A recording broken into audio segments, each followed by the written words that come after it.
For 200 years, humanity had abided by the Galactic Concord, a treaty forged in the ashes of the Orion Wars, a pact that demanded restraint, diplomacy, and the renunciation of violence. The Terran Republic had signed it with hope in their hearts, believing that peace would elevate all species. But peace, it turned out, was a lie dressed in the robes of unity. On the edge of the Perseus Arm, in the ravaged mining colonies of Geneta Prime, Terran children starved while Exalathian forces hoarded food as tribute. Across the neutral zones, human ships were boarded and stripped by the Thayazari, while the Concord Council turned a blind eye. And when Ambassador Lynn Rice brought the evidence before the Galactic Senate, she was silenced quite literally. Her delegation ship exploded en route to the summit. The message was clear: humanity was tolerated, not respected. And so, after decades of silence, Earth responded. Not with diplomacy, not with apologies, but with a broadcast, one that rippled through subspace and reached every corner of the known galaxy. We have abided by your rules. We have lowered our weapons, offered our minds, our hands, our dreams. You have mocked us, broken us, enslaved our colonies, and called it peace. No more. Effective immediately, the Terran Republic withdraws from the Galactic Concord.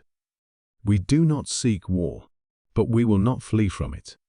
Pray we remember mercy. The reaction was immediate. On Zinthar, the ruling caste convened an emergency session. On the ring worlds of Denari, civil broadcasts flickered with panic. Even the ancient and arrogant Valari, who had once labeled humans as clever apes with delusions of grandeur, paused. They all remembered the Soul Campaign. They remembered what humans did when they stopped holding back. In the following weeks, fleets vanished, not just enemy armadas, but whole supply chains. Human cyber warfare units had crippled communications across 4 sectors. Orbital foundries, once thought defenseless, unfolded hidden weapon arrays, revealing railguns capable of splitting moons. New dreadnoughts, rumored to use artificial gravity as weapons, emerged from black sites. And at the heart of it all was Admiral Kylan Ward, a veteran of the Orion border disputes, now commanding the reactivated 7th Terran Fleet.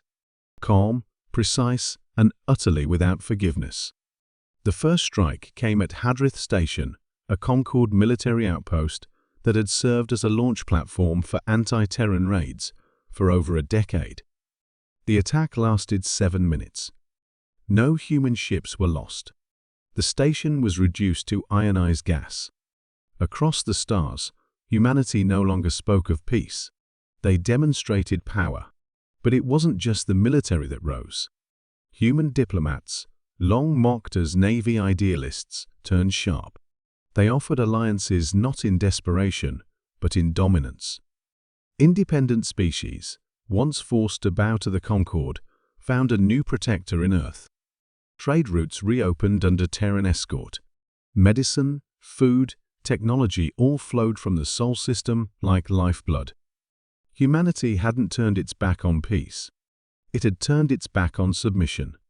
In the Galactic Senate, panic turned to bargaining. Resolutions were drafted, apologies offered.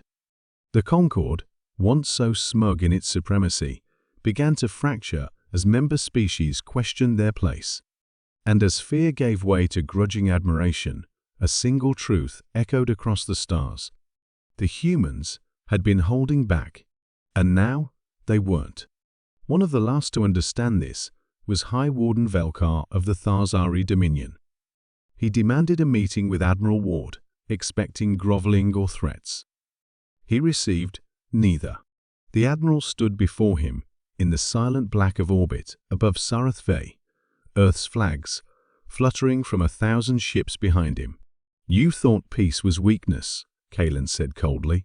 "You mistook patience for cowardice. Now you will learn what we were trying to protect you from us." Velkar never made it home.